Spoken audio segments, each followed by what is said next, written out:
The Dallas Cowboys entered the season as world champions and sought to become the first team to reach the Super Bowl 5 times. They are the Notre Dame of professional football, a national team whose popularity extends from coast to coast.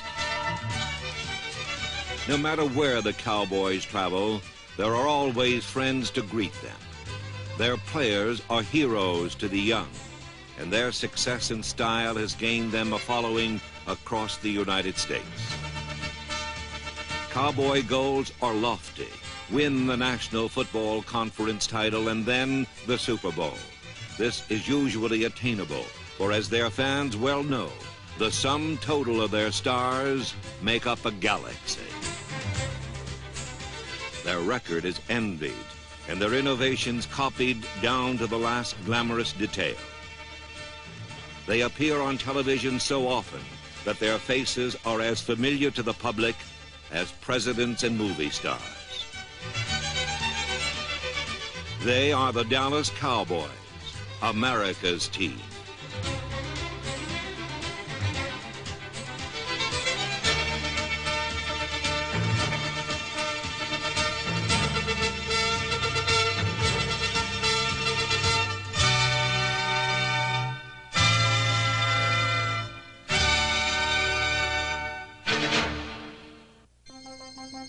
But I think when you come off the Super Bowl, in most cases you're overrated the next year from what you really are.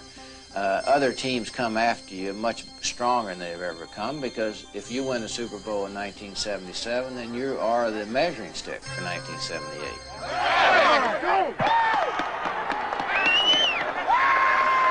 See what Staubach has up his sleeve on 3rd and 3. He's going to throw it back to the goal line. Pass is tipped. Caught by Dorsett anyway. At the 15. Dorsett at the 20. Breaks a tackle to the 30. Down the near sideline to the 40. Cuts back to the middle of the field. He may go all the way. Before the season, many said that the Cowboys had too much of everything. And in their opener, they appear to have all this and more as they shut out the Colts 38-0. This impressive display prompted many people, maybe even the Cowboys themselves, to believe they could sleepwalk to another title. Just as they sat back comfortably, the season and the football took some strange bounces.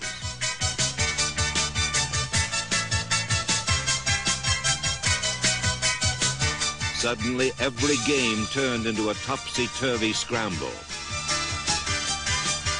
The Cowboys' stopwatch perfect timing appeared a beat slow, and they were slapped in the face by their own mistakes.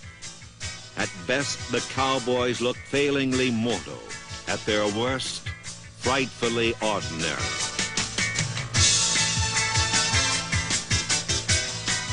Each week they appeared stretched tight enough to crack, but no team in the NFL comes at an opponent with so many fine athletes.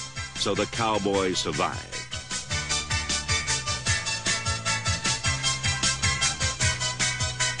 Some weeks, the Cowboys survived with a display of sound, fundamental football. In others, survival was achieved by other means. Here's a quick pitch out to Tony, the reverse, and then hands it back to Staubach. How about Flea Flicker City? Staubach going deep for Tony Hill, who's all alone. Caught, touchdown! Even in victory, there was no time to relax. Each game, they reaffirmed their dedication and desire. But so too did the Redskins, who beat them. And so too did the Vikings, who humiliated them on national television.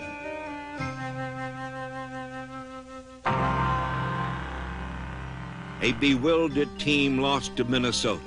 And when they lost the next week to the Miami Dolphins, the inevitable was asked. What's wrong with the Dallas Cowboys?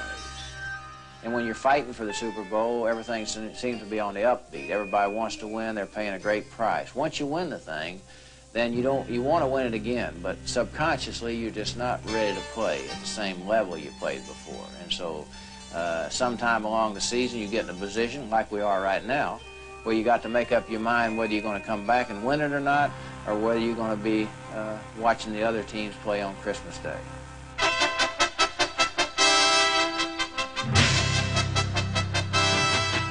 Cowboys came to Green Bay with a 6-4 record and vividly demonstrated a championship team running on all cylinders.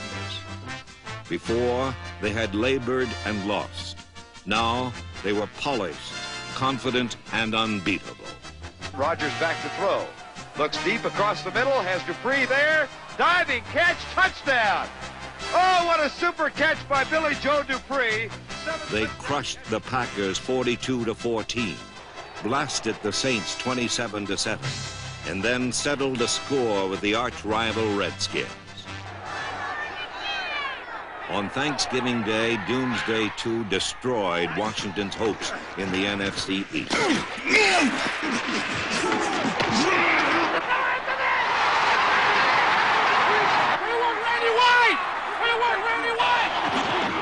The Cowboys put a stranglehold on the Redskins, then pinned them to the mat.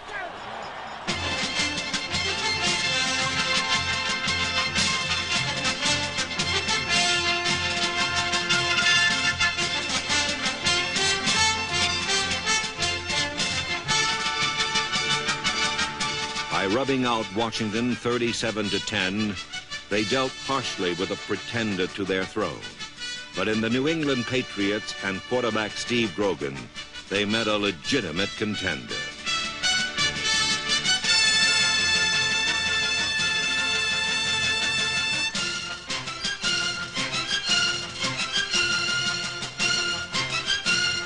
A furious second-half rally pulled out a 14-10 victory.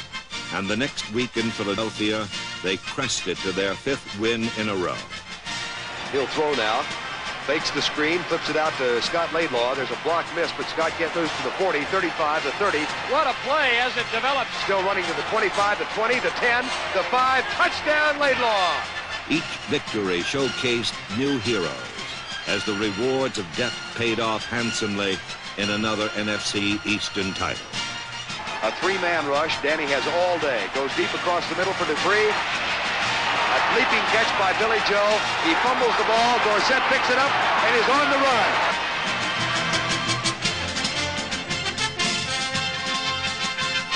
The Cowboys ran away from the Jets 30-7 as their 6th straight victory propelled them into the playoffs for an unprecedented 12 times in 13 years. I've seen very few teams win divisions or get in the Super Bowl. They don't start fast. So we start fast, and usually we'll reach a point in the middle where we're kind of sagging or we're going down the valleys and we don't play quite as well. But we always have to finish strong, and so our philosophy has always been to start fast and finish strong. And so our team finally discovered the fact that if we don't get going, we would be out of it. And then they started to play like they did last year, even better.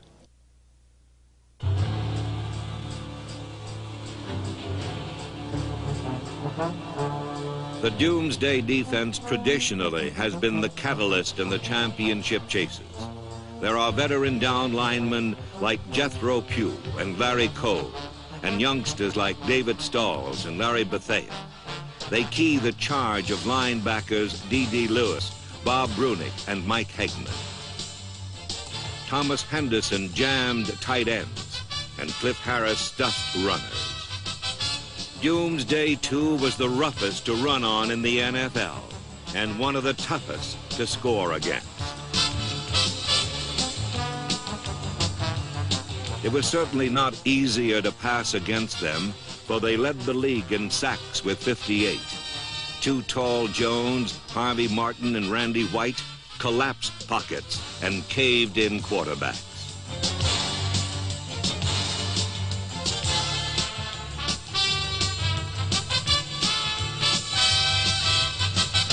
In the secondary, Cliff Harris and Charlie Waters were all pros, while Benny Barnes, Randy Hughes, Mark Washington, and number 25, Aaron Kyle, turned the ball in the proper direction. For those who say the Cowboys are not a physically punishing team, let us present a witness for the defense. His name is Randy White. His nickname, Manster.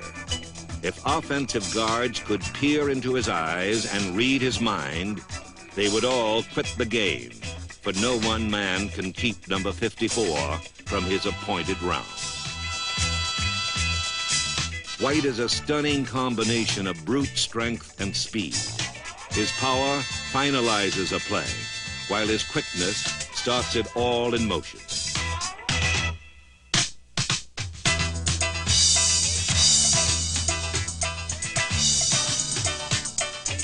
White's dogged determination, his refusal to quit on a play, separates him from the pack.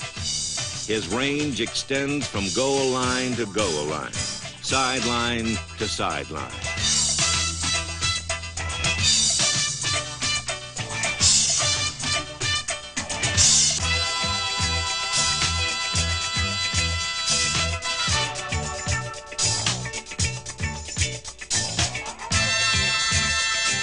Pure and simply, Randy White is the best tackle in pro football and a leader by example of the defense. There is no question about who leads the offense. It is Roger Staubach, one of the game's fiercest competitors and the NFL's top-rated quarterback in 1978. Roger's ranking can be traced to the blockers that protected him. Pat Donovan, Herbert Scott, Burton Lawrence, Tom Rafferty, John Fitzgerald, Andy Frederick, Jim Cooper, and Rayfield Wright promised a clear view of 6 points. With receivers like Jay Saldi, the Cowboys led the NFL in scoring and converted an astonishing 50% of their third down chances. This was a credit to the Pearsons, Preston, number 26, and Drew, number 88.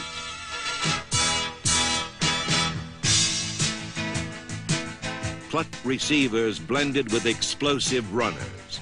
Between mainstay Robert Newhouse, number 44, and backup Scott Laidlaw, number 35, 900 yards were chewed up and 11 touchdowns scored.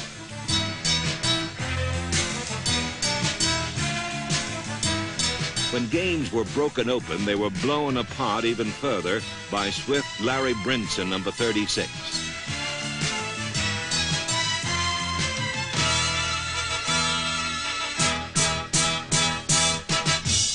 In 1978, Tony Dorsett was a marked man, but he improved dramatically on his Rookie of the Year season. His pass routes were more precise, and once he touched the ball, the spotlight was his.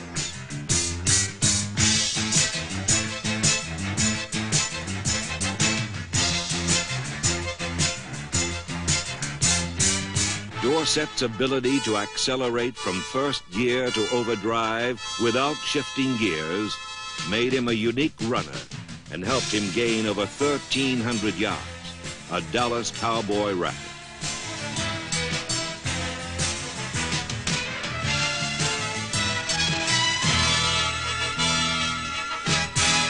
While Dorsett's season was expected, wide receiver Tony Hill's was not.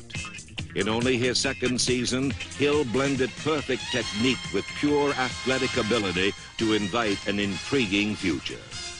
I think probably his potential is unlimited. Now, whether a player achieves his potential is pretty much up to him.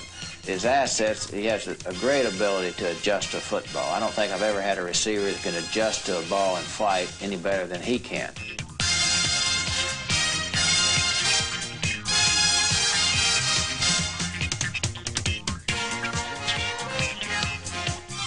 The emergence of Hill gave the Cowboys a stacked deck in the NFC. Some playoff teams are known for their offense, some for their speed and hustle, others still for their defense. A few, like the Dallas Cowboys, for all of those reasons.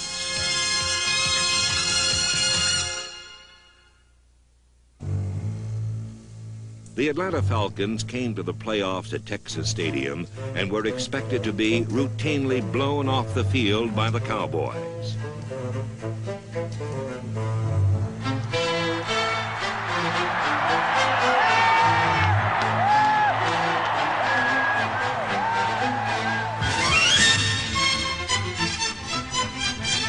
It Atlanta was a wild card team and wildly underrated.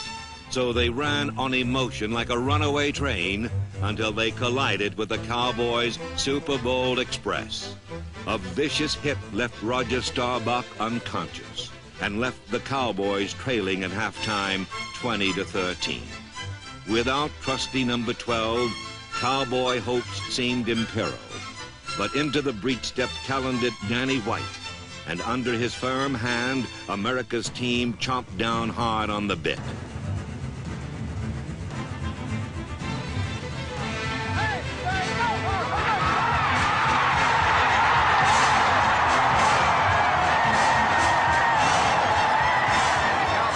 Just a good solid punch away from 6 points. First down, goal to go from the 2-yard line. Danny rolling out to his right, looking for a receiver. He's going to have to run it. Finally gets it away. Touchdown. Jackie Smith. Oh, that's going to be a thrill for him.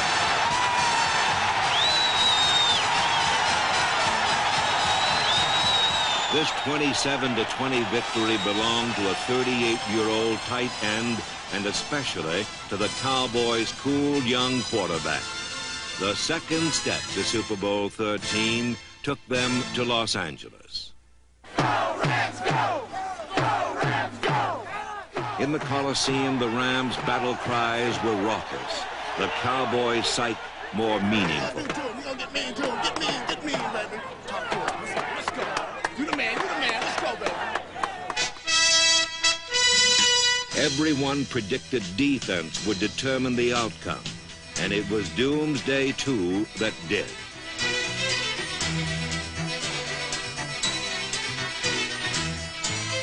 The Cowboys forced 6 turnovers, 2 by clutch Charlie Waters, and the offense converted them swiftly into touchdowns.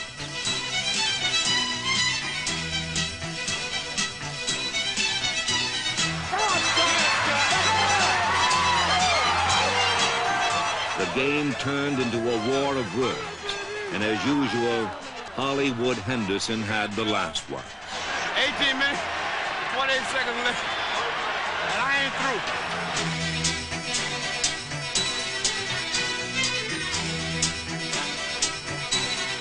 Here's an interception by Henderson. Henderson down to the 50. Thomas to the 40. He's going to score. Comes right to the 30. Looks for a block. He is to the 20, the 15. Touchdown, Dallas Cowboys. Thomas Henderson. And here comes the spike. Up and over.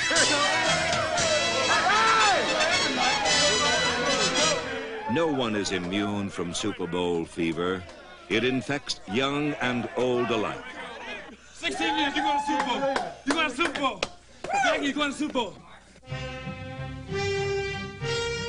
3 years ago in the Orange Bowl, the Dallas Cowboys and Pittsburgh Steelers contested the most exciting Super Bowl ever. Now on this same field in Super Bowl 13, they met head-to-head again and played even better.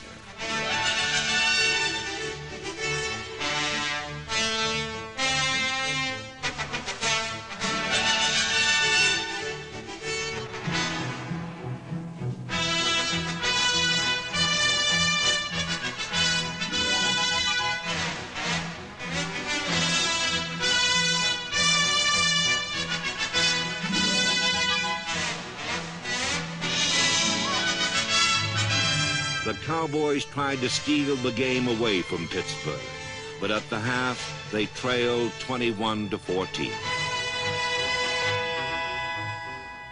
Dallas dominated the third quarter until a brutal sequence of plays ruptured their dreams. Roger back to throw. Has a man open in the end zone. Caught. Touchdown drop. Dropped in the end zone. Jackie Smith all by himself. Oh, bless his heart. He's got to be the sickest man in America. He was so open.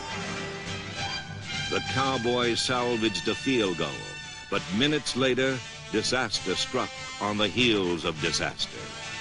A ruinous interference penalty was not called on receiver Lynn Swann, but on cornerback Benny Barnes, number 31. The floodgates were open, and out poured 2 quick Steeler touchdowns.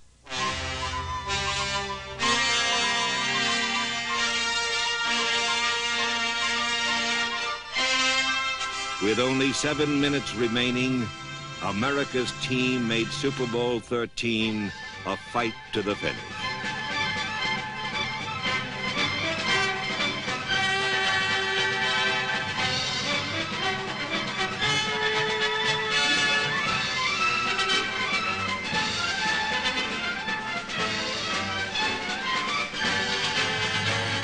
Roger drops back, fires it out of the flat for Billy Joe Dupree to the 5 and in for the touchdown. 2 minutes, 27 seconds remained. The Cowboys were running on empty, but their hearts were still pumping. And now here comes the onside kick. It comes to the left side, and the Steelers drop it, and the Cowboys recover. Dallas has the football at the 49-yard line. Dennis Thurman picked it up, and the Cowboys may still be alive. It was a special time for kicker Raphael Septien and special team members Dennis Thurman, Bruce Huther, and Guy Brown. Unfortunately, time was also slipping away. Has the snap, drops back 2 steps, bumps once, goes deep in the end zone, caught, touchdown.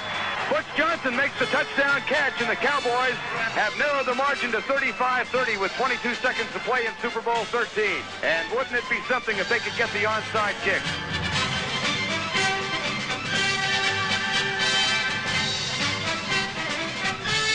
In the greatest Super Bowl ever played, it took an alliance of a truly great Pittsburgh Steelers team and the clock to defeat the Dallas Cowboys.